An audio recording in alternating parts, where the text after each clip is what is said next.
Welcome to the New Fly Fisher.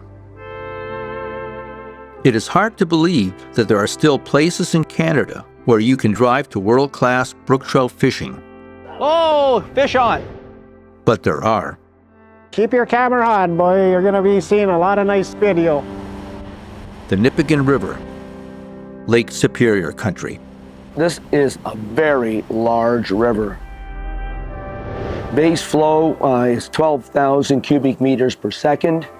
That means over 300 cubic meters per second. High flow is up to 500 to 600 cubic meters per second, or 20,000 cubic feet per second. Like a phoenix rising from the ashes, the Nipigon River brook trout are resurging after almost a 100-year slump.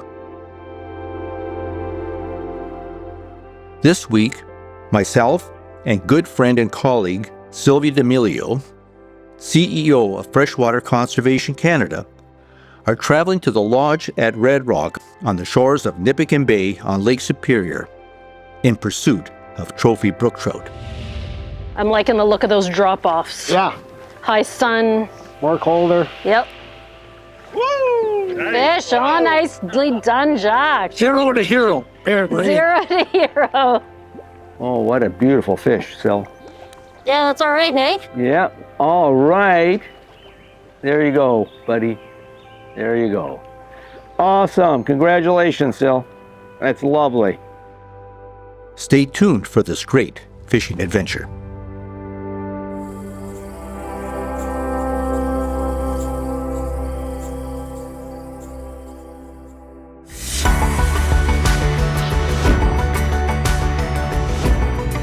Ooh, that's a nice sized fish. Absolutely fantastic. Nice. Oh my goodness, that's the kind of fish they make stickers out of.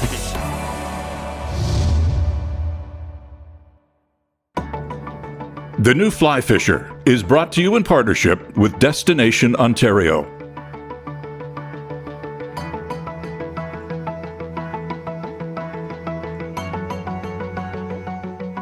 Vair Watches.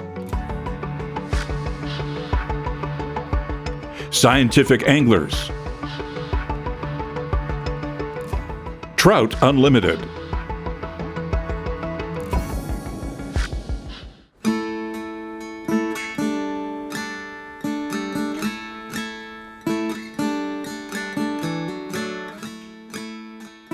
Hello and welcome to the New Fly Fisher. My name is Jack Imhof and I'll be your host this week.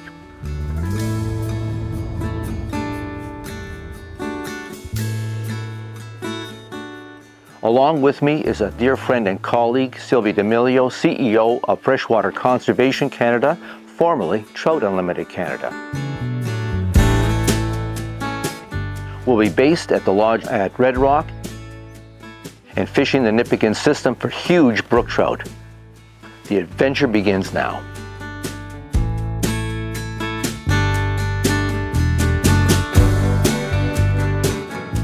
The Nipigon area, and especially brook trout, hold a special place in Sylvia's heart. And I was thrilled to be able to invite her on this trip. Returning to the Nipigon and Lake Superior is a special treat for Sylvia. It is here, over 20 years ago, that she studied coastal brook trout for her master's, and also studied their habitat needs as a researcher with Trout Unlimited Canada.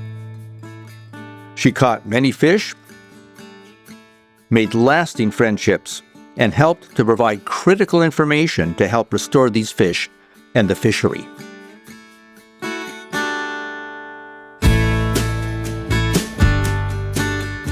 For the duration of our trip, we stayed at the lodge at Red Rock, formerly known as Quebec Lodge. A rustic log building built in the 1930s and refurbished recently by new owners to provide superb accommodation, food, and guides for the traveling sportsperson. Sylvia and I were also here to not only fish the Nipigon River, but also to explore its amazing comeback over the last 25 years to be once more a world-class fishery. Our arrival to the lodge was very late at night due to aircraft delays, but we were determined to get a good start in the morning for our first day of fishing.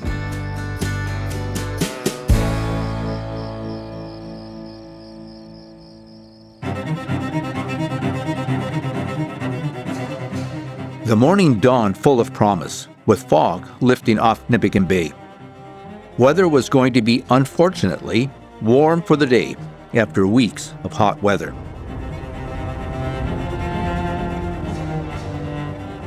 After a quick but delicious breakfast at the lodge, we hopped into our truck to make the drive up to our launch site above Pine Portage Dam on the upper Nipigon River.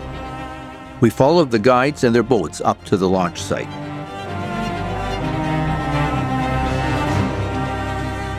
Our guides from the lodge at Red Rock were Tony Troilek and Kevin Boudreau, both with decades of experience on the Nipigon and Lake Superior. The guides worked diligently to get the boats in the water and prepped for our day of fishing, while Sylvia and I suited up and rigged up while the boats were being prepared.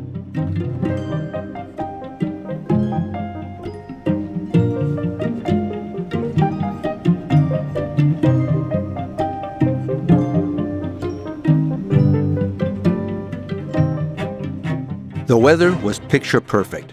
Not necessarily what you want when fishing brook trout, but we were hopeful that the hot weather had not warmed the river too much and that the fish would be active.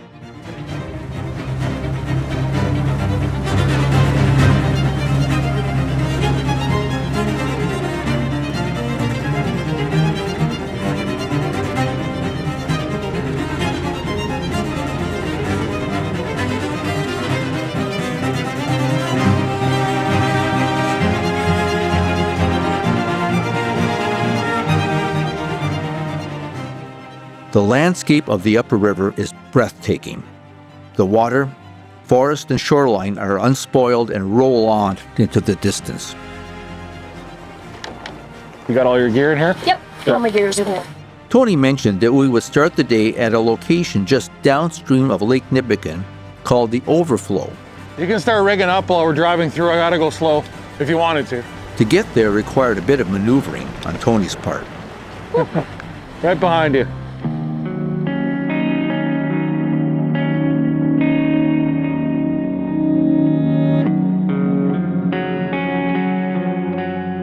You could see why this river has so much to offer. The structure, drop-offs, ledges, and sunken wood scream great trout habitat. We landed the boats and with advice from Tony, rigged up our lines with fast sink tips and larger streamers. So what point? 3X, 2X? Talk to me in pounds. 6 pound, 8 pound? For tippet? I'd probably go 8 or 10. They are not line shy here. Okay, So go 2X. 2X, yeah, fluorocarbons, yeah. Lake Nipigon and the river are rich in various minnow species, sculpin, and smelt, and trout in these locations are actively looking for disoriented forage fish to get washed into the overflow from the lake. Today we got quite a bit of wind coming in from South Bay. It's a north wind. We're fishing in about like 3 to 6 feet of water. So like a medium sink tip, 4 inches per second. Right. And streamers. Okay. Dry flies are kind of out of the question with the chop we got. So Okay. yeah, we're gonna try it and see if we can get some fish. Sounds good. Now you suggested I try sort of a smelt-like pattern, white, Yeah. and then also perhaps have Sylvia try something a little bit darker, right? Yeah, their main forage here are either smelt or sculpins. Perfect. So the sculpins are dark. We try Yeah. to use a fly that has broad shoulders in the front to mimic the sculpin. Right. Sort of The silhouette. gill flaps, yeah. Yeah. And then a smelt pattern like that one there. Okay. Sounds good. Let's go for it. Yeah, awesome.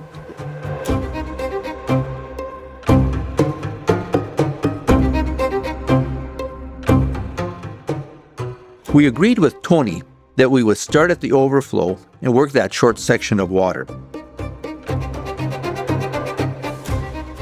The rocks were very slippery, and we had to contend with a strong wind from the north as well as large swells coming in from the lake. We're there, so fish through here and then wade out a little bit to get that far ledge there all the way down. Be able to inch your way down. Why don't you start up there and I'll go in after you? A test of our wading skills and stamina, Wahoo! but one we were both up for. So you see how it drops off right Very here? quickly, yep. Yeah. Try to, if you can, try to get all the way to that shoreline. Right. And then let it swing through here a little bit. You want to strip right away because as you can see, it's shallow on the other side. Yep. And then when your fly drops off of the ledge on that side, that's when you can slow down And sort of and work it back through those rocks. work and it back through as it drifts, Right. and then sort of lift your tip up as it gets closer down to here. Okay. But you can try upstream. Yeah. Right through here is good, Okay. and then we can work our way back up that way too on these ledges. Right. Okay. Yeah.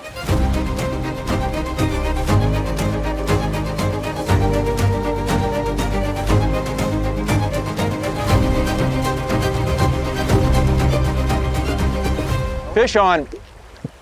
Fish on. Well, that was exciting. That was my fourth cast.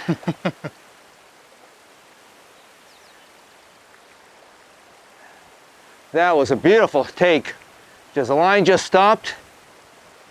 Just remember your barbless, keep it nice and tight. Yeah. He's working pretty good. See if I can. Yeah. There he comes. There he comes. There, oh, you okay? Oh, wait, wait, wait. Nope. There we go. Well, that wasn't that elegant. Not the most graceful netting job, but I got him. Well, the My first foot fish of got the caught on day. the ledge there. Wow. Let's see this little fella here. So this is my first fish of the day. First fish on the Upper Nipigon. Beautiful brook trout.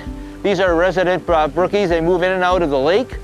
This fella was taken on a smell pattern. Not big, but beautiful.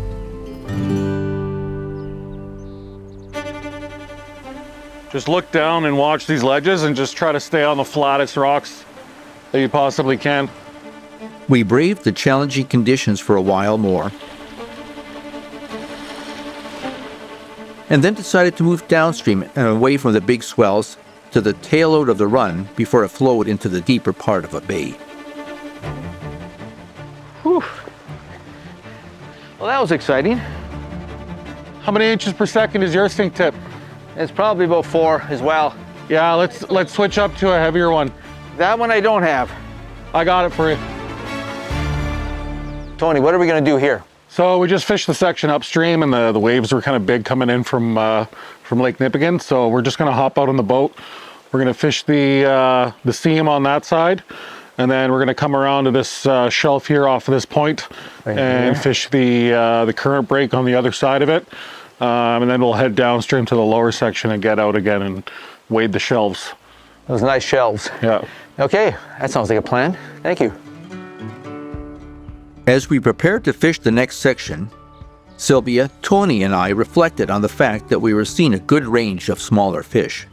You know what's so heartening, Sil, is to see smaller fish on this river. There is one heck of a really nice year class coming through. This is so, pumps me so much.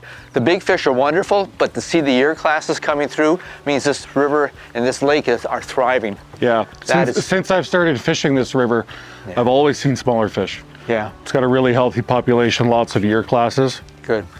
And I mean, the fact that you're only allowed to keep 1/22, I think, is what really helps that, right? Yeah, they're able to spawn several times when they're up to 22 inches. That means you have strong year classes year after year. So even if people take a trophy or a larger fish to take home for a meal or for a mount, you've got a huge number of fish coming behind them to grow to that beautiful size. Yeah.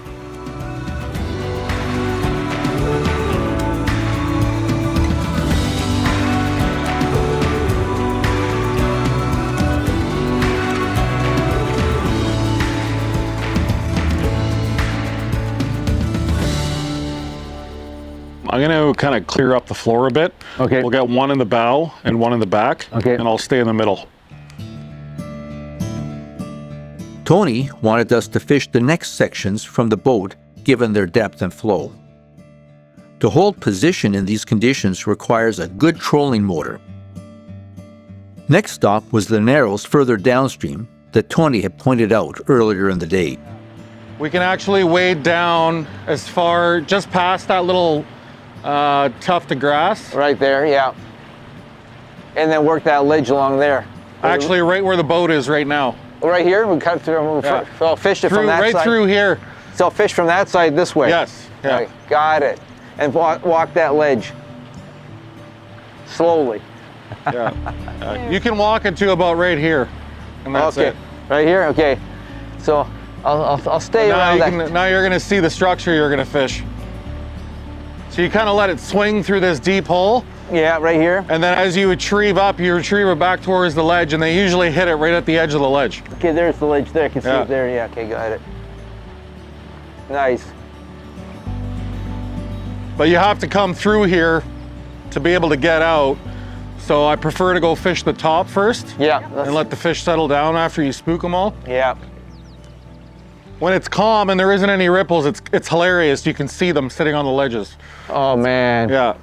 And then at least you know where to fish. But when it's ripply like this, it's hard to see them. Yeah. Okay. Okay, Tony, what are we doing here?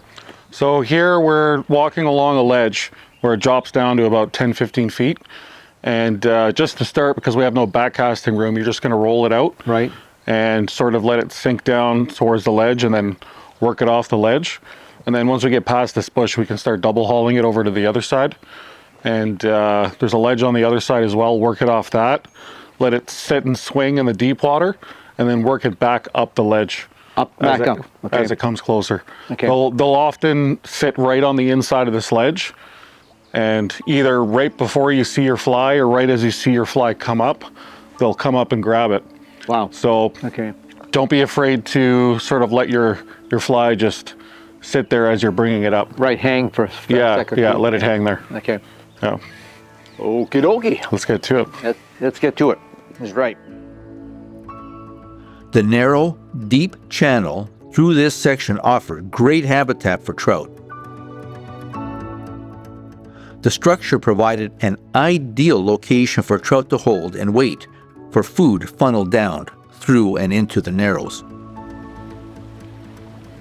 So if you're comfortable with it, there's almost like a nice little staircase right here. We continued to work down the channel, trying to put our flies on the far side and swinging them off the shallow shelf on the far side into the deeper, bouldery water in the middle. You see how now you're sort of starting getting into the area where there's ledges beyond the ledges and deep cuts in between? Yep. They will sit in between those cuts. Hooray, fish on. Oh, different. Fish off. That's fishing. That was a big fish. Oh, Facil. Yeah.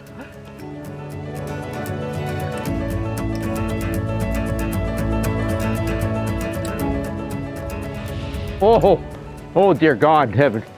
Oh, That That's is heavy. a fish. That is a fish. So I was swinging Good job, along. Jack.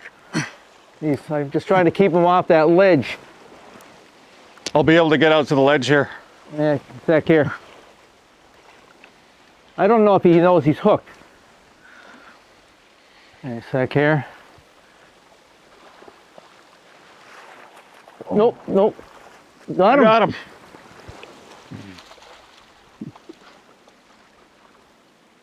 Excuse the language. Holy moly. Oh my goodness. Sylvia, That's a soggy bog. on the soggy bog, eh? Soggy bog. I think I got him right here. Okay. Whoa, now that is a brook trout. Here you go, buddy. Here you go. Okay, there you go. Wow, You can see him right there. He's Yeah. just gonna hang out right in front of us. hanging right in front of us there. Giving us a little show. Is that your design, Sylvia? Yeah. Nice. Designed here, actually. Not to be outdone, Oh, fish on. a few minutes later, Sylvia hooked her own trout in the channel. Awesome, Sylvia. Oh, that's a nice one.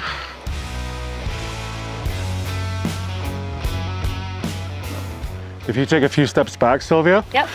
then you can kind of pull them up to the ledge.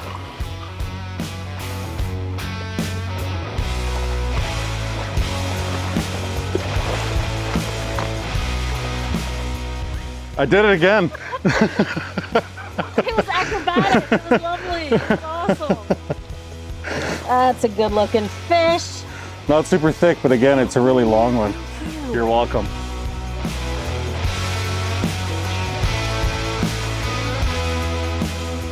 It's so gorgeous. This is what I've missed. Mm-hmm. Bye-bye.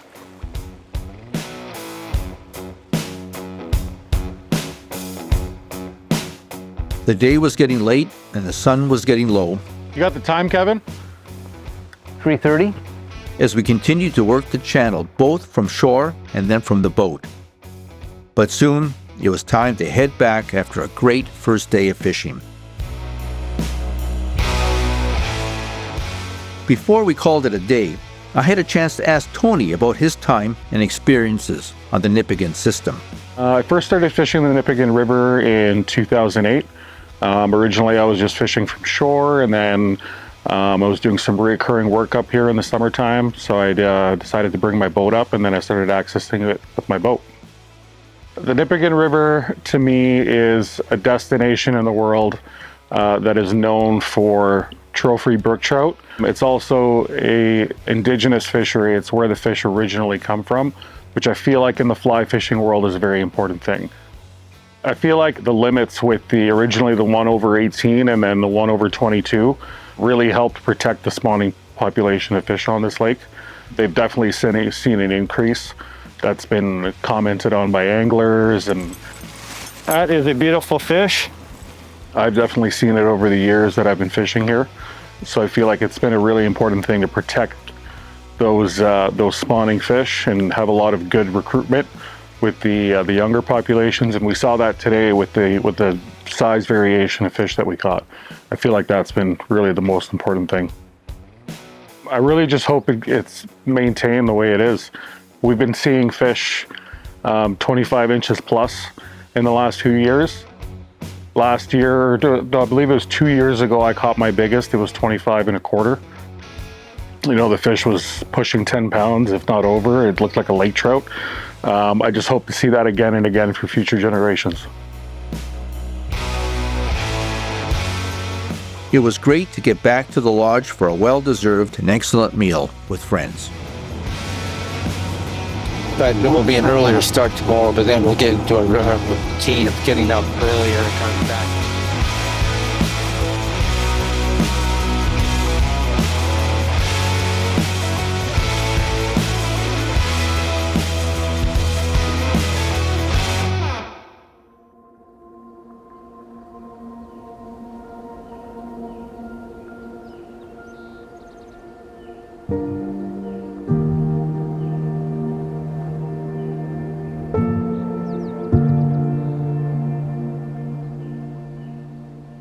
Morning broke with a heavy fog over Nipigon Bay.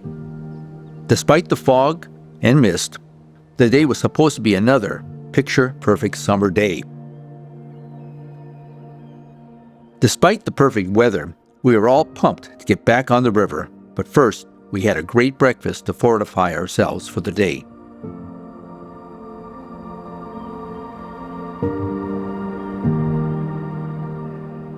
After loading our gear, we jumped into our vehicle and followed our guides and boats back up to Pine Portage. Our hope was that the fog would lift off the water by the time we launched the boats.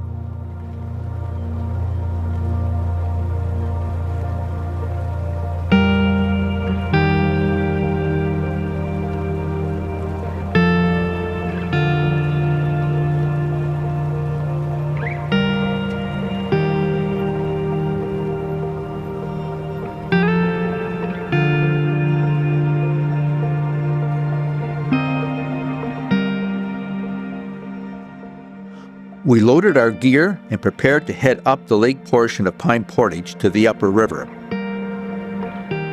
Sylvia, with our other guide Kevin, were in another boat.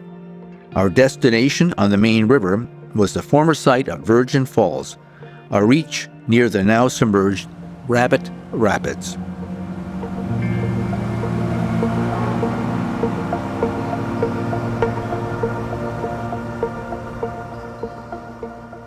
I asked Tony about this area we were planning to fish.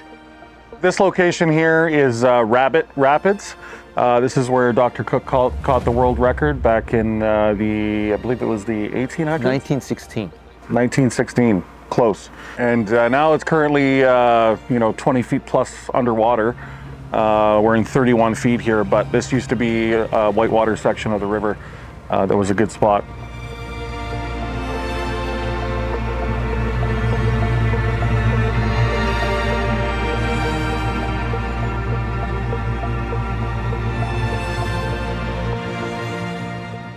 This is day 2 of our fishing trip here on the upper Nipigon River and close to Lake Nipigon. So, Tony, what are we going to do today? What am I fishing for right here? So this spot is Virgin Falls. There's a shelf right here, a boulder shelf that drops down into about 30 feet of water, and the fish seem to stack up right on the shelf and sort of right off of it, especially when we get closer down to the dam. Okay, so cast towards shore and work my way back. Yep. Okay, and hope for a big guy. Yep. Alrighty, here we go.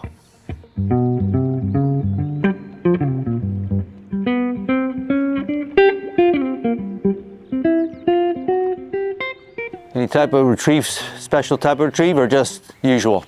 I was just gonna say, so try to like sort of go straight across. Yeah. On top of the shelf. I'll get you a little bit closer. Okay. And then strip it off of the shelf quick, and as soon as your fly is off of the shelf, let it swing down. Yeah.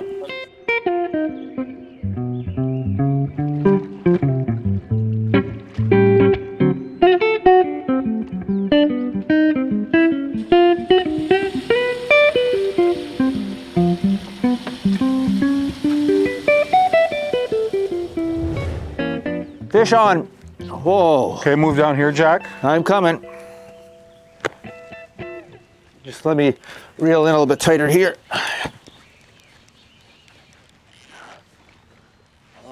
Okay. You hit right on that shelf, or Right a little on bit the deeper? just after it dropped off into the little bit deeper water. Nice. Okay. I can help you a little bit with the motor. Okay. These fish are strong. Wow. He took the soggy bog. On the soggy bog? On the soggy bog. Let's see if I can reel. Okay. Whoa. Beauty. Nice netting. Oh, wow. Beautiful fish.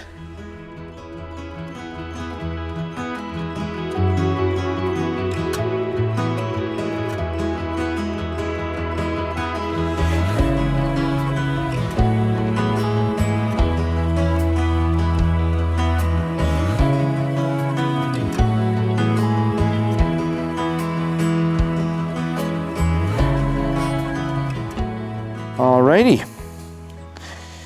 First fish of the morning. This is all good. Okay, throw that out there. So right in there, Jack. Yep. That rocky shoal that comes out, it comes out on a point and then it cuts in very sharply, sort of right where the bedrock meets that big spruce. Right. So try to get it a little bit further in if you can. Yeah. So that it swings off of that sort of part of the ledge that little turns point to the right. there.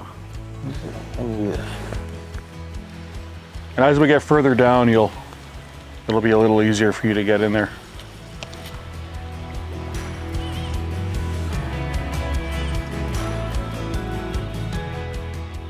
It gets quite a bit deeper here, so I don't know if you noticed, I waited for you to finish your cast. Yeah. And then I move the boat. Yeah. And it helps your line sink.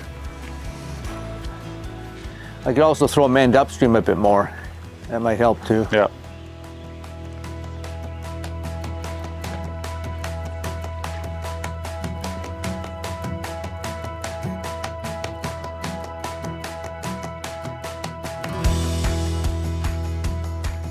Fish. Nice. Fish on. Right as I did that. I could drop feel you with the motor. allowing the boat to drift back a bit. Yeah. Get the fish on the reel. All right, nice. Nice work, man. So for this one here, Jack, I don't think I'm going to drop the boat back too much. No, because we're getting a lot closer to the dam. If it wants to go on this side, let it go on this side. Take him over here.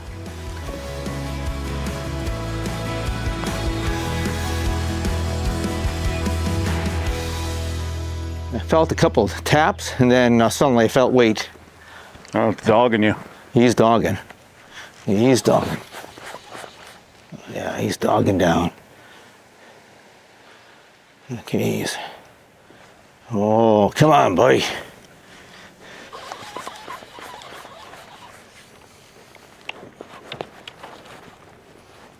Oh, he wants to go again. Let him go, let him go.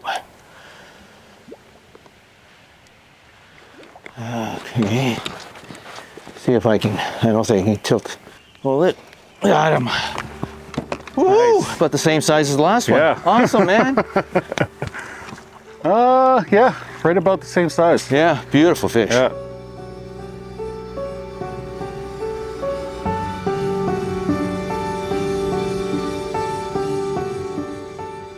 What a great way to start the day.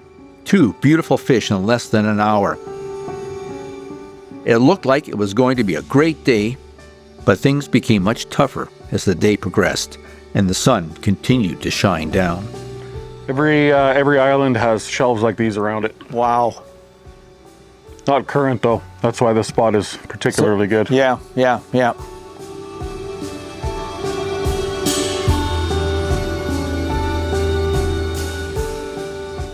So the fish are sitting just off the ledge. There's a rocky shoal coming through here, and there's a sharp drop off to about 30 feet in some cases, as Tony was mentioning. And the fish are sitting right on that shelf. So what I'm using is about a 10-12 foot extra fast sinking tip. And I'm trying to cast straight across and then allowing it to drift and then fall over that shelf and start to swing slowly through to see if we can find some of those fish. And so far this morning, 2 of them have succumbed. Let's see if we can get another one.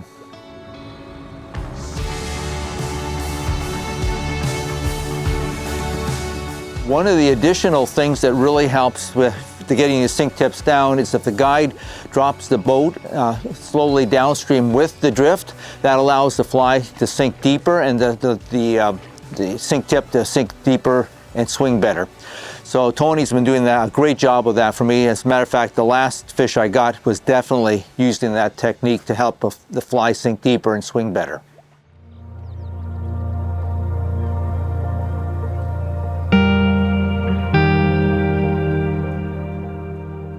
It was getting close to noon, and Sylvia and her guide Kevin had been fishing further down the river and came up to join us for lunch.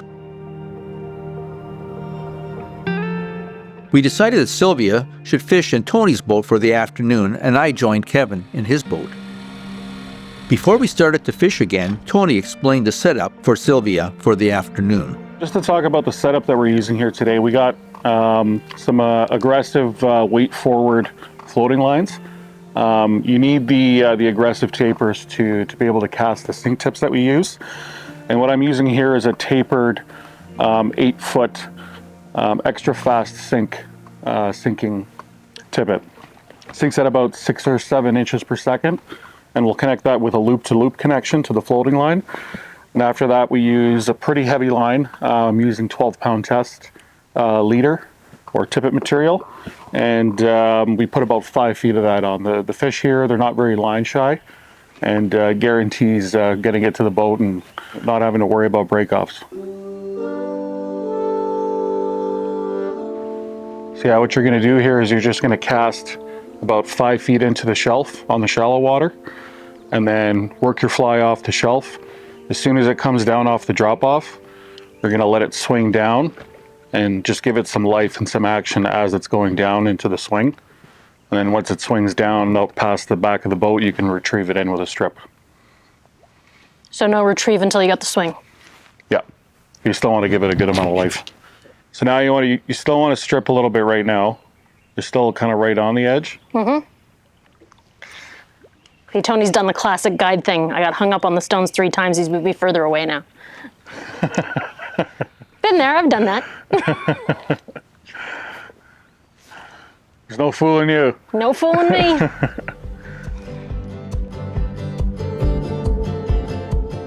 So what made you call it the Soggy Bottom? The Soggy Bog. My sister names all my Soggy Bog, sorry. My sister names all my flies. Oh, nice. Yep. I don't name them. Perfect. Nailed it. A few more. A few more.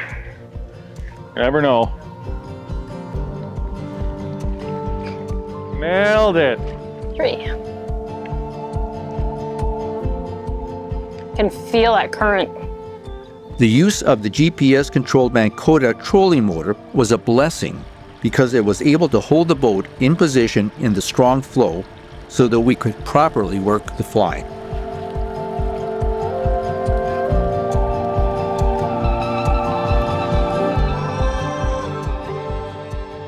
The fish were not as cooperative as Sylvie and Tony hoped, and after thoroughly fishing the shelf and around the abutments that I had worked earlier in the day, it's a little windy, but we'll give it a shot. I can make it work. decided to move upstream and fish some of the shoals around various islands closer to the lake. Just with the wind. Yeah, the wind's brutal for fly fishing. The amount of habitat on the river is absolutely amazing. So we moved into an area where there's these sort of shoals and shelves coming off of the islands. Tony mentioned that most of these islands have shallow shoals with rapid drop-offs going from a few feet in depth to over 15 to 30 feet. These make ideal locations for feeding fish. So they cruise up and onto the shelf? Yeah, you tend to get them more like sort of in On the the area edge? that's right in front of the boat here. Kind of like where your fly is right now. They'll cruise up onto these areas to feed. When it's warmer water like this, I'd imagine they would cruise in and out. But when the water's colder, thermocline's a little shallower, they probably stay up on it. The key to this fishing is to work an area and then keep moving and trying fresh areas. So for this area here, still, if you can just fan cast, we'll be working this part of the shelf. We'll stay perpendicular to it, so there isn't any current here, really, so the fish could be anywhere on the shelf. So just try different locations, cover a lot of ground. It'll up your chances. Got it. I really like that part in the middle. Sort of a deep channel between the two shelves on either side. Mm-hmm. Yeah, you always want to put your fly up on the shallow water first and then work it off. Oh, What happened? fish came right up here. Really? Yep, Did it hit? it hit. Keep it And in then there. Keep it in there. It followed it right up to the boat. Keep it in there. Oh, what am I new? Give it a roll cast back out there. Just a little roll. Come on, bud.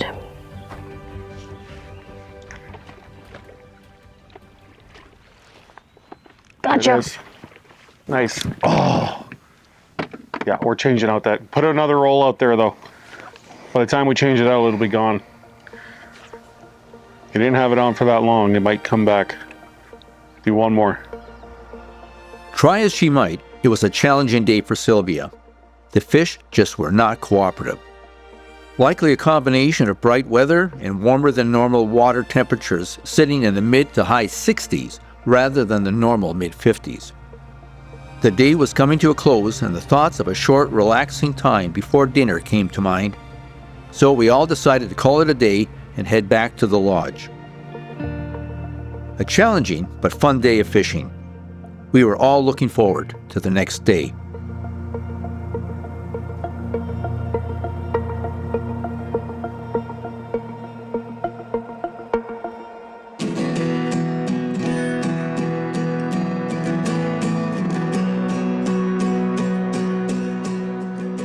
The lodge at Red Rock is a 3-season facility catering to the outdoors crowd. Whether you are a hiker, angler, hunter, or nature lover in general.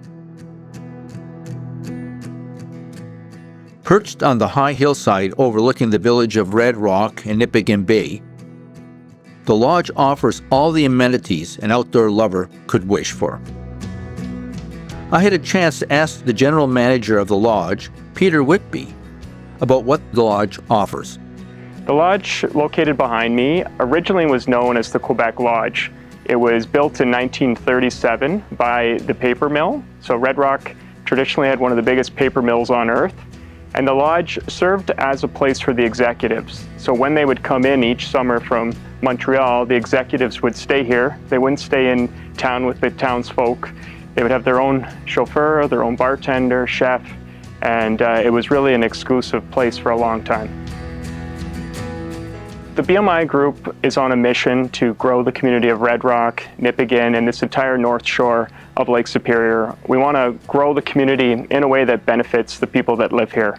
And so the lodge offered a unique opportunity to bring more guests, bring fishermen from all over the world, and really contribute to the community and to help it grow. The company acquired the lodge on the last day of January this year. And as I was mentioning, it was really like an episode of Flip This House. We had about 14 guys in here, new plumbing, new electrical, new furniture, and really just to bring a new experience here. The lodge needed a little bit of love, and we're incredibly proud of the change here. I always say the fishing is world class here, as you know, and the experience and the food and the conditions should be as well. So when a guest visits the lodge, it's all about the experience. They can expect a really nice room, really good customer service, great food, and fishermen that can guide them to the best spots to find world-class brook trout and many other species as well. In addition to world-class accommodations indoors, they can expect the best view they've ever seen in their life. We're located at the top of Lake Superior. We have a view to Nipigon Bay, and it's exceptional. On top of that, on the fishing side of things, we have 6 guides that are associated here with the lodge that know the north shore of Lake Superior, Lake Nipigon, and of course the world-famous Nipigon River. So they get you on those big brook trout. One thing we promise guests is that they're going to catch the biggest brook trout they've ever caught in their life. We have folks that come up here and used to catching 10 to 12-inch brook trouts, and as Gord, our head guide, always says, usually on their first fish, it'll be a personal best. Knuckles right here. Good work, bud. Congrats. At the lodge at Red Rock, we like to say hunt, fish, find. So we attract folks that are obviously here to fish, but it's everything's big up here, including the moose, bears, the animals, the birds. The amount of bald eagles, golden eagles that you'll see up here is world class. And there's something for everyone. The lodge itself is attached to the Nipigon River Trail. There's a 6-kilometer trail that goes from here to Nipigon along the top of Lake Superior. Beautiful mountain views, and without even leaving the property, you have access to that trail. In addition to brook trout, the area boasts a spring run of steelhead, in addition to large lake trout. On the salmon side, there's pinks, chinooks, and cohos that run about this time of year, August and September. World-class walleye fishing, northern pike. It's just, a fisherman's dream. And we'd love to welcome everyone here and invite you guys to see the greatest lake on earth, Lake Superior.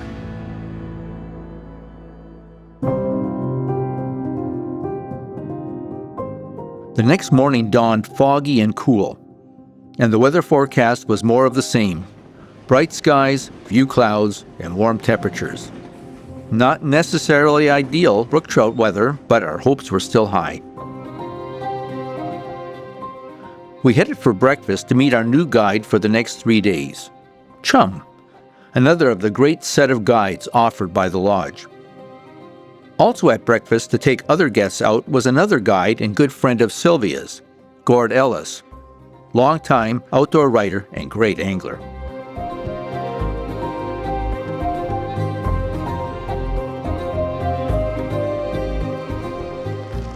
We loaded our vehicles and headed out to try a new location for me and one of Sylvia's favorite sections of the river, Split Rock.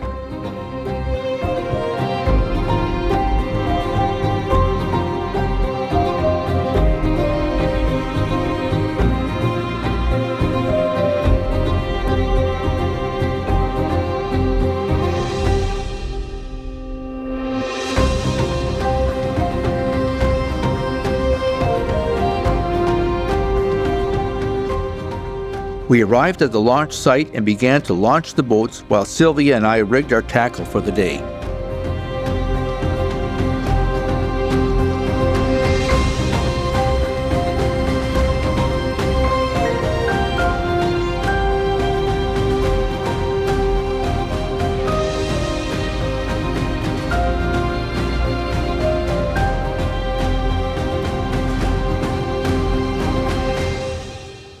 This is day 3, and we're at Split Rock with guide Chum, and we're going to be going up the river from Jesse Lake here and fishing some of that heavy open water on the big river and looking for those big brook trout.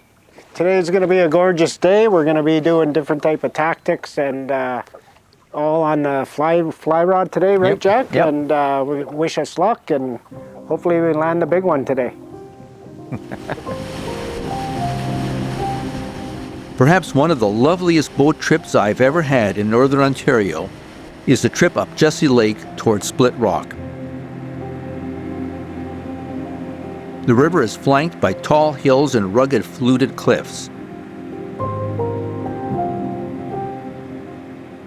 Split Rock itself is aptly named. 2 gigantic blocks of tree-topped stone split in the middle of the river. We left Sylvia and guide Kevin at Split Rock Narrows and headed upstream toward the upper section below Pine Portage Power Station. The first location that Chum took me to was a small but strong back eddy of the big river. A great spot for food to be captured and pushed back upstream to waiting trout. Serious flow here. Oh yeah. Okay, we're at our first spot to fish. Chum, what do you want me to do? Today we're going to be casting some sink line, and we're going to vary the length of your lead. So this time of year I'm finding that the fish, you got to get right down in front of their faces. So we're just going to play with the lead today and find what works, and we'll be throwing some butt monkeys and the fly you got on there right now is Soggy Bog. Soggy Bog, Yeah, and, okay. and just different colors and variation of flies today. Sounds good. Just point me in the right direction. Okay, let's get started. Okay. What are we doing specifically here, Chum? Here along this shoreline here, we got a back eddy coming towards us, so we're gonna get in position, and then we're gonna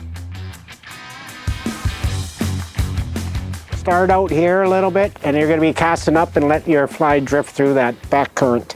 Let your line grab that hook and pull it in. Perfect. We fished for a bit and decided to switch up flies and work the area a bit more before trying another spot.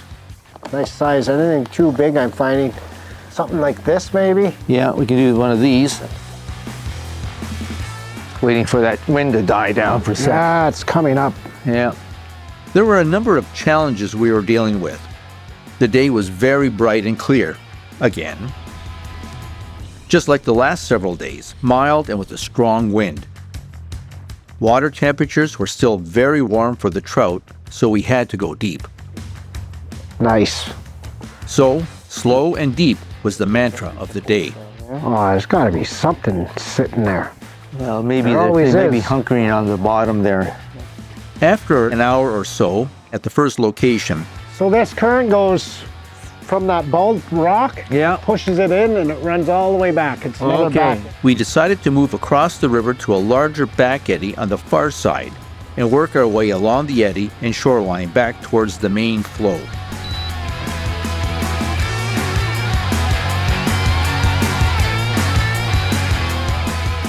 It was slow going.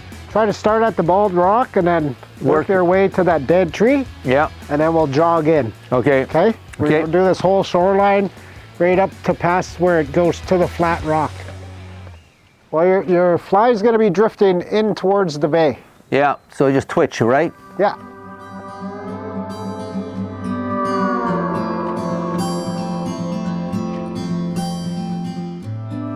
I've never seen it this slow though. This is Well, easy. I was talking to Gord last night. He has a couple of guys out from the States, and he was saying that they got one rookie at 10. That was it. Yeah. And they fished for much of the day, and they said screw it, and they went off for walleye. Oh yes. And I sent a note. We were trying to get a hold of Randy Beamish because I just wanted to have a little interview with Randy as well. And he was saying it's been tough fishing because the temperatures have been so warm. Oh yeah. Yeah, fish just rolled. No way.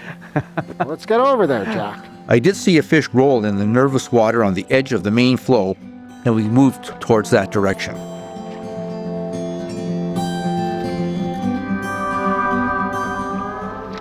Fish on. There you go. Finally. Play with them. I am. Take your time. Take your time. Yeah. He's going to go with the current, I think. Yeah. Motor's off. Just gonna drip down for him. Yeah, no worries. So I cast cross and upstream in the hopes that I could bring the fish in and fish along the side of the current here. A sec here. Whoa. There you go, Not Jack. the biggest man, but I'll take anything I can get right now. There we go. Woo! Olive.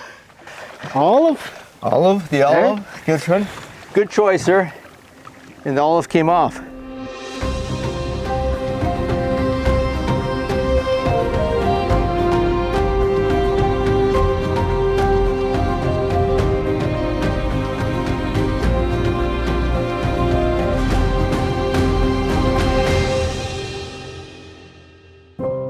As we finished releasing the fish, we saw that Sylvia and Kevin had come up the river for lunch. We planned to have Sylvia join Chum and me in the boat after lunch. Once in the boat, we headed up to fish some challenging ledge rock water with big, swirling back eddies. It's hard to describe how complex the river structure is and what that does to the water currents as they flow around, up and down and over the ledges and gigantic boulders on the bottom. That little guy that I got, I cast upstream and was just moving the fly just about a little faster than the current. Boy, those currents adjust and change, don't they? Oh my goodness, yes.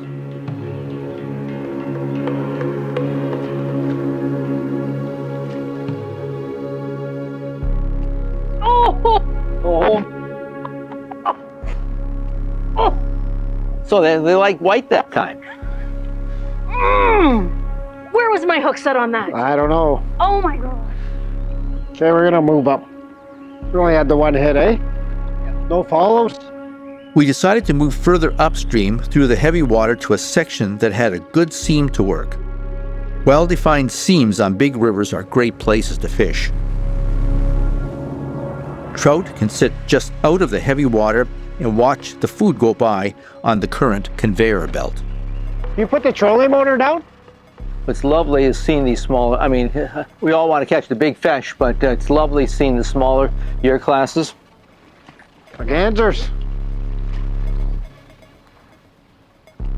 A rope burn on my stripping finger. Oh, fish on. There you go. I think it was all the boat positioning. Boat positioning. Oh, yeah. That's a little one, but take it. You wanna? Oh, it's a sweet fish. Look at that. They're all sweet. Want to release her, Sylvia? Sure.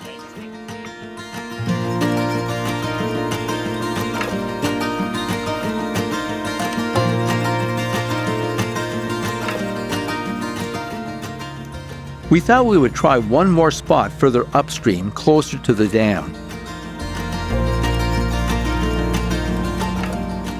Another location that had great seams with large bouldery water.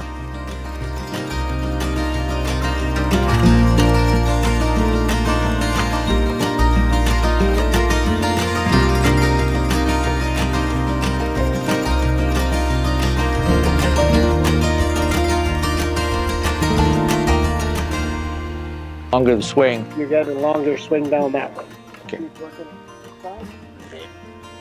We are in for a big surprise. Let's see if I can. Heads up. Heads up. Oh, it's right around the boulder. It was in front of the boulder. This side thereof. Hammered it.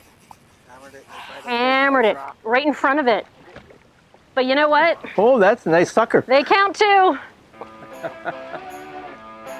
All fish count, and it's great to see that the river has other great fish such as long-nosed suckers. Like, look at those lips. Do you see those lips? The vacuum cleaners of the river, They're gorgeous. and a sign of a healthy system. Sucker pucker. Sucker pucker it is.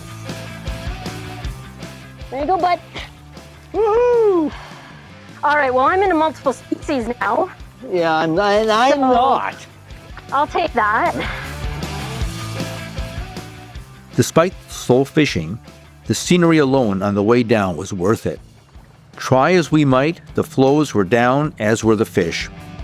So we decided to call it a day and head back to the lodge for a well-deserved dinner.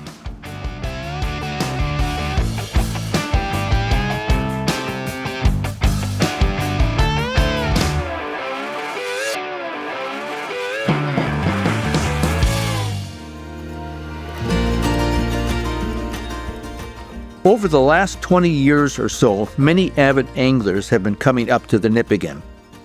Some for only a year or two, and others for many years.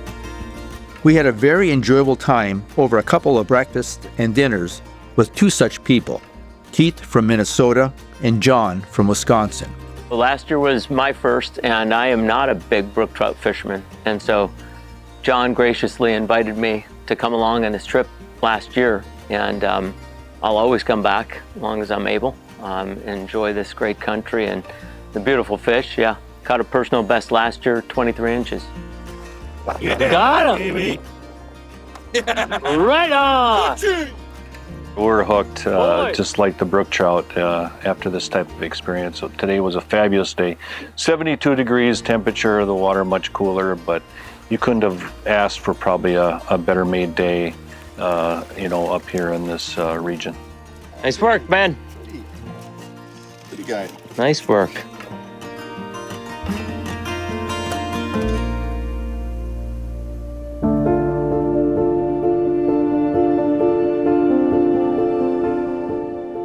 It was another morning of mild weather, fog, and a promise of another clear and bright sky.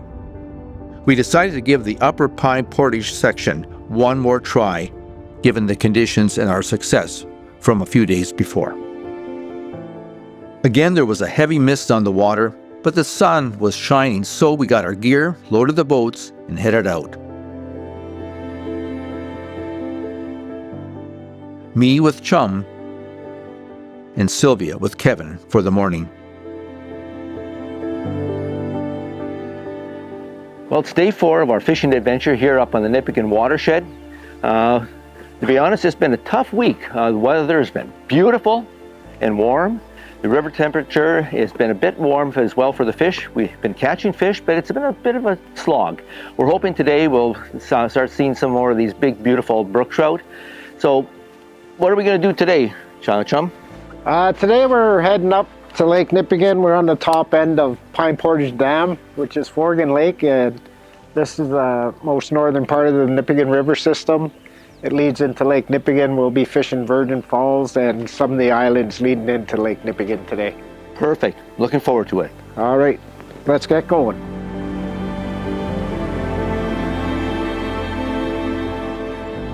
It's hard to describe the feeling of this northern part of the country. The water, land, and air seem special and charged with energy and expectation. We were just hoping that energy would also be felt by the big Nipigon brook trout that we knew lived in these waters. Where am I casting? So we got a shelf over here. Yeah. It runs in and then along there. Okay. The big challenge continued to be the nice weather and the warm water temperatures. Water temperature is a bit cooler this morning. 63? Yeah, 63 degrees up here today. 65, 66 over the last few days, so hopefully that'll get them on the prod a bit more. At Chum's suggestion, I was using a smelt imitation since we were close to Lake Nipigon, which has a good population of smelt. I was trying to get it down and then swing it over the large boulders and ledge rock. So when you see your line right in line with the cribbing over there, Yeah. start pulling it in. So I'm trying to vary the retrieve here. I'm using a high desync tip line and a weighted fly. There's a shelf out here that drops off from about 5 or 6 feet to 9, 10, 12 feet. The fish are sitting right on the edge. So we're trying to figure out exactly what they want. Are they slow today? Do they just want something they can just pick up as it slowly goes by? Or are they looking for something that's trying to escape? The currents here are so complex. Well, it's certainly getting down. Large rivers are totally different than small to medium-sized rivers. The sheer volume of water and its mass and pressure moving downslope can create extremely complex currents. Eddies, back eddies, vertical eddies, making fishing a real challenge. But the fish are there, though they didn't show for me. Time to move on.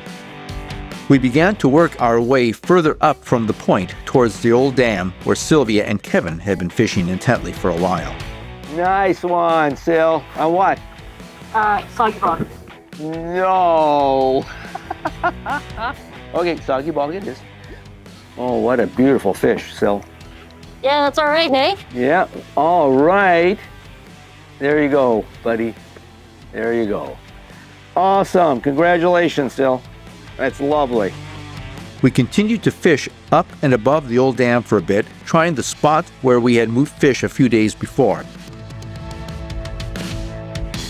On the far bank there, we're actually somewhere off that. Well, we the can hanging start tree. here and then move up. Okay. So that's all. Because your drift's going to come here. Right. Or we can start at the top and work our way slowly down. What do you think? Let's just start here. Okay. As always, listen to the guide. Throw one in those rocks up there. The fish appeared to be staying very deep. Sylvia had mentioned adding some tungsten split shot to her sink tip line and weighted fly, so I decided to follow suit to get a bit deeper and closer to the bottom in the deeper water.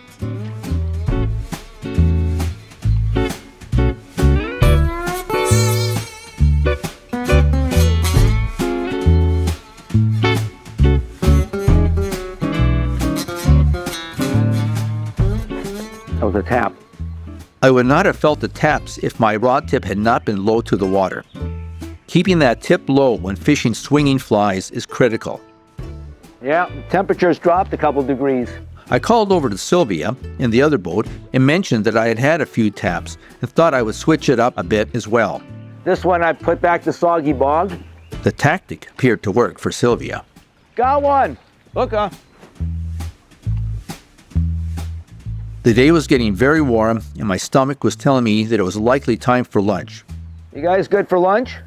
Okay, one more cast after this and then we'll join you. Chum and Kevin indicated that there was a nice island near the lake ideal for lunch, so we headed over to it.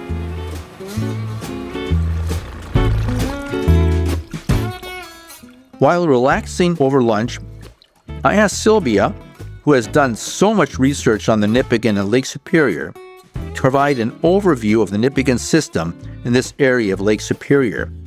Given her extensive research over the years in the Nipigon area, her expertise makes her a brook trout and coaster specialist. What do coasters and brook trout mean to me? They're a magical fish. They're beautiful, they're stunning, they're mysterious. By absolute definition, a coaster brook trout is a brook trout that spends a portion of its life in Lake Superior. Well, shortly after my master's thesis and the genetic work that we did, Trout Unlimited Canada put together some funds, some people, including myself, to assess the habitat and try to determine what actually creates a coaster brook trout. And based on the work that we did, we determined that it's very much habitat driven. So when habitats are less available in the middle of the summer, or as things start to warm up and rivers start to go down, then animals have to find refugia. And if there's not enough refugia, they go out into the lake. And so it's really environmentally driven, which is a good thing. But we still need to maintain healthy riverine populations, which are the backbone, that foundation for the coaster brook trout.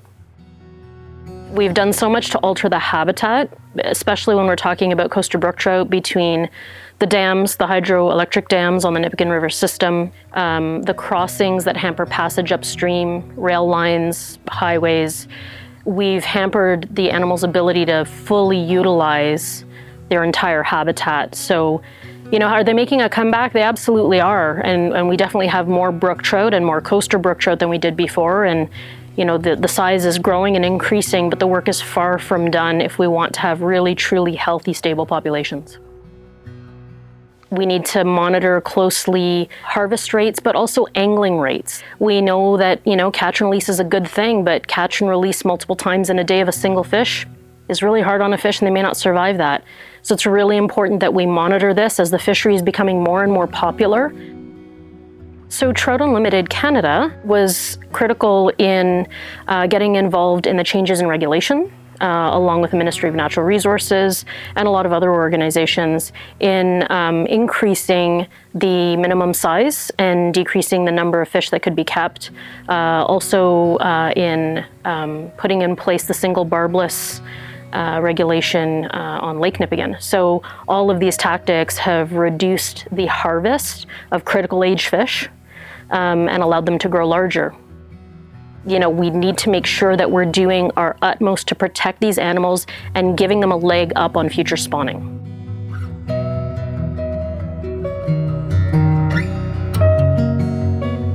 After our discussions on the brook trout conservation efforts on the Nipigon and Lake Superior, we finished lunch and packed up to head out again for the afternoon. Sylvia joined Chum in his boat to seek out a few more fish before the end of the day, while I hopped into the other boat with Kevin. Oh, you little... There it is, there it is! Take your time. Oh, frick!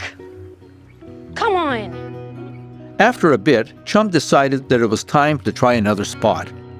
Always listen to the guide. They know the water and conditions better than you. We reeling in? Yeah. Yeah? Good. You'll be okay on that side then, Sylvia? Yeah, absolutely. If we go up? No problem. I'm liking the look of those drop-offs. Yeah. High sun. More colder. Yep. The strategy this afternoon is those deeper ledges, because sometimes fish, as the sun gets high, move down deeper for cover and for colder temperatures. And so they pick off those minnows and the bugs rolling off the edge. So that's what we're trying to do, roll that fly off the edge. Boat control is critical. Takes an expert hand to get critical boat control so that the fly fisher can cast up and down the drop-off. It's a very deceiving area because the wind is going in one direction, but the current is going in another. And if you don't know that, you don't know how long to wait to let your fly sink, whether it's coming towards you or working against you. That deep cold water is really great because it holds more oxygen. So I think why brook trout are so spunky. Fish one side of it, then the other. One of those got to be holding a fish. Holy cow. Right? You want to switch to the back, Sylvia? I'm thinking of switching flies. Want to switch flies too? What do you think? Sure. Thinking about going all white. You have an orange? I'll have an Or is orange. that a woolly bully or whatever it's called? Which one Kev give you? Kev gave me one that's like a rusty orange. Yeah, let's go there. Okay. Kevin and I had been fishing near Sylvia and Chum. As Sylvia was changing her fly, Kevin and I decided to move to a pinch point between an island and the mainland, hoping that the narrows there would be a good spot for bait to be funneled through to willing fish. Here is where I finally went from zero to hero. Way to go, Jack. Hey, wait. Fish, oh, nicely done, Jack. 0 to hero. There, buddy. 0 to hero. Oh, look at the girth on that one. Oh, he's a chunky. Yeah. The joys of fishing barbless. Perfect.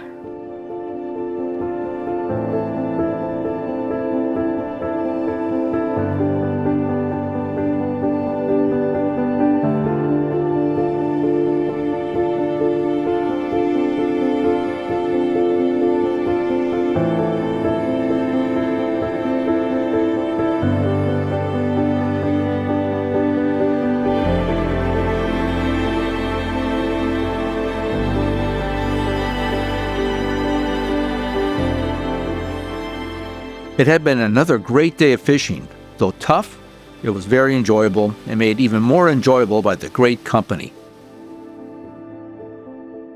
Time for a delicious meal and bed.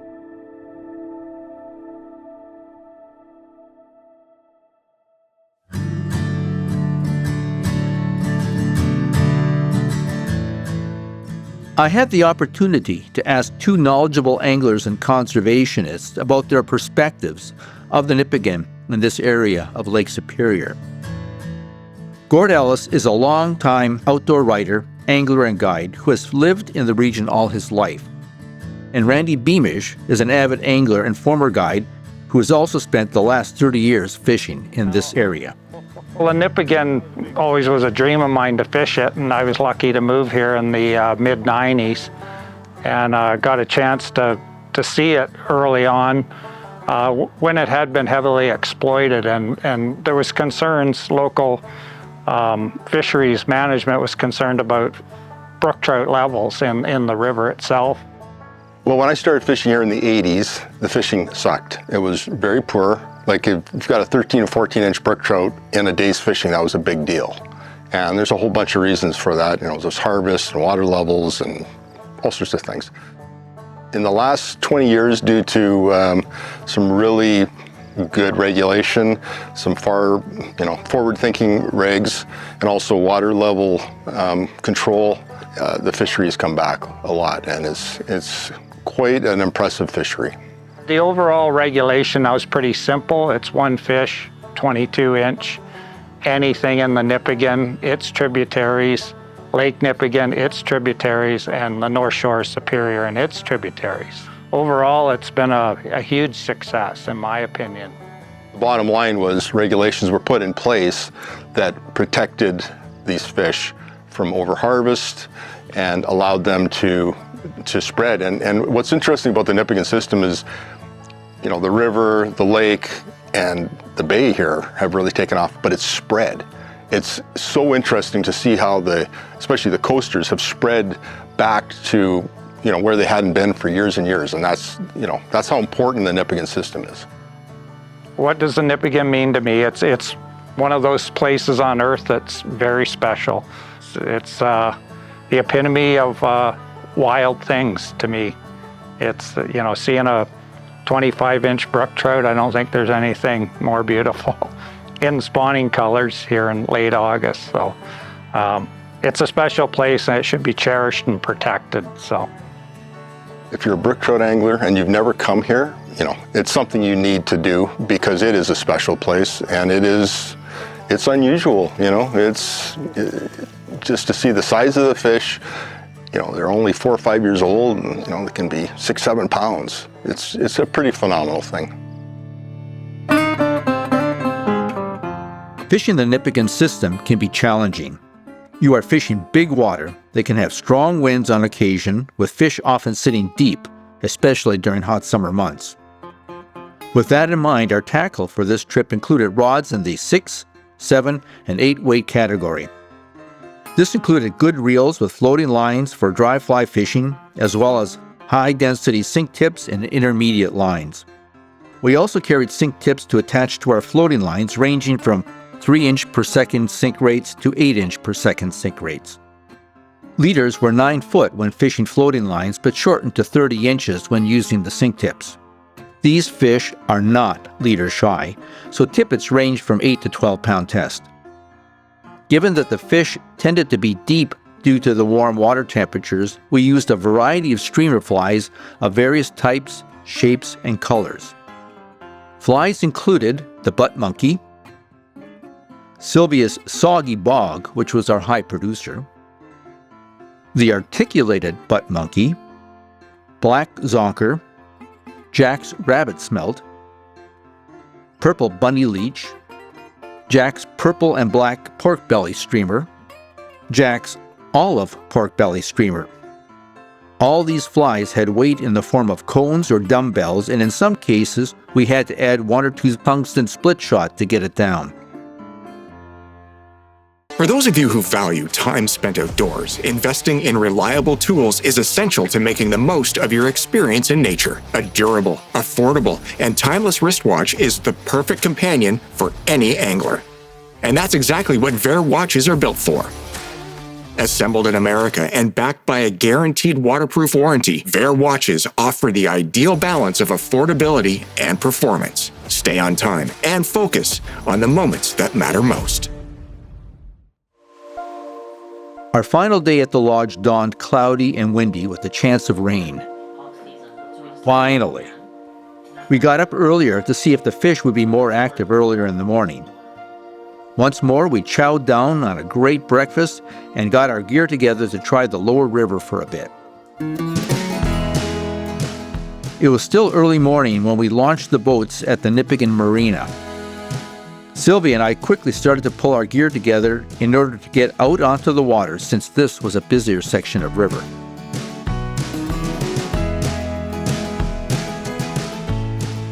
We quickly headed up the river towards our destination, just past the Highway 17 bridge, Gapin's Pool. As we moved quickly up the river, we were hoping that the cooler temperatures and cloudy conditions would spark more activity in the fish. So we've come to the lower river. We're going to give her a go this morning. It's our last day of fishing. So Chum is taking us, and this is Gapin's Pool. This is later on this fall will be a major spawning area for brook trout. But right now the fish may be staging. We're going to see if we can find a few of these big boys. Chum, what are we going to do? We're going to throw some flies today again and some streamers, and just hopefully they'll cooperate with us today. Let's hope. We were sitting out from shore and fishing a giant back eddy off the main river, which is Gapin's Pool. Fishing back eddies is always fun since the fly moves opposite to the main current. Here, we're going to go up by that big rock up there. Okay. And then the drift comes back. Right. It's a back eddy. Yeah. Okay. And we'll fish this whole shoreline here, but concentrate on that rock. Okay. And which rock? That boulder right there? Yeah, the one that's in the water. Oh, you see where the riffles are there? Yeah, that's a boulder there. Okay, gotcha. So you want to cast it right over that riffle. Right over on top of it, and then they'll let it swing through and then bring it back. Conditions were good, just hoping the fish were interested as well. Sylvia was trying her luck just upstream of us, fishing the same edge where an occasional fish was rolling. Unfortunately, the river was still running warm. What's the temperature?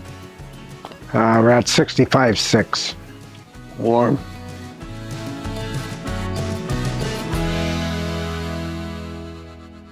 So if you want to hit in between that big rock and that little, the second white rock, you want to be just in front of that big rock. Right. You're like there? Yeah, exactly. Then it grabs that current and should pull it right over.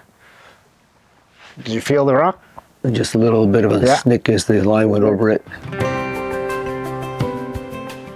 Soon, however, it looked like we needed to try another location.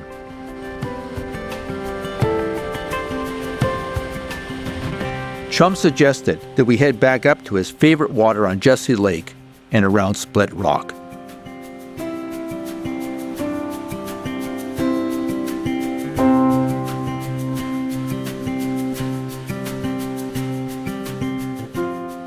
This looked fishy, especially with the mergansers spending their time around here. Split Rock is another location where the river narrows and funnels food. Again, a good spot to try for one last fish. However, the current was quite strong. You'll feel the rocks. Yeah. Like when you first cast, just let it go. Yep. Let that bow happen. Yep. And then let it swing. I continued to work and swing a streamer from the middle of the channel to behind the large boulder near Sylvia. So if you throw one in the white water, you're going to be on the shelf. Yeah, so I don't want to be on the shelf. Well, you can, because then you're going to get this portion. Right, gotcha. Chum mentioned that it was a great spot, especially with these type of flows. Fish on. Get him? Fish on. Fish on. Take your time, take your time. Yeah, well, I'm not going anywhere. He's taking line out because the You want us to drift down to him? Yeah, let's do that.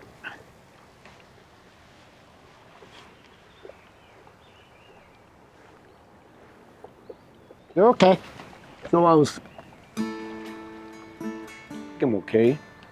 Feel like I'm on the bottom now. I wonder if he, there he is. No. Okay, so I was casting into a foamy area, letting it sink, and then letting it swing across the current when I hooked this guy. Whoa, Jack. Whoa, Jack. Whoa. He's right in the... You've got him right in the motor. Okay. You pulled him right into the motor. Little baby.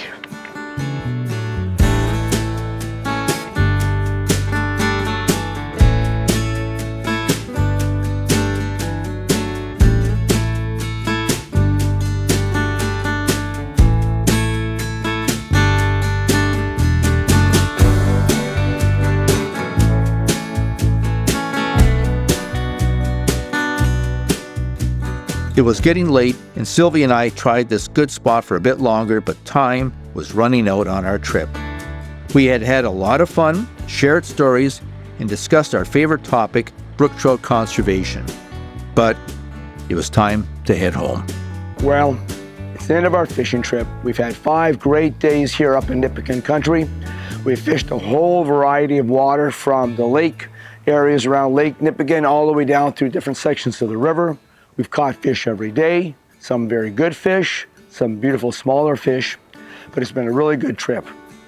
I want to thank our hosts at the lodge at Red Rock for a fantastic time, great food and camaraderie. I want to especially thank our guides, Tony and Chum, for fantastic guiding and instruction.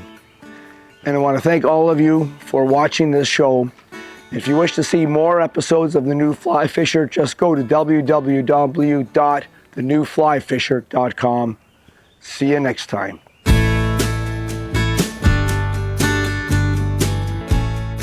The New Fly Fisher is brought to you in partnership with Destination Ontario.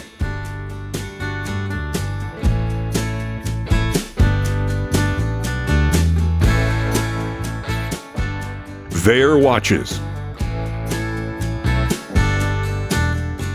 Scientific Anglers. Trout Unlimited.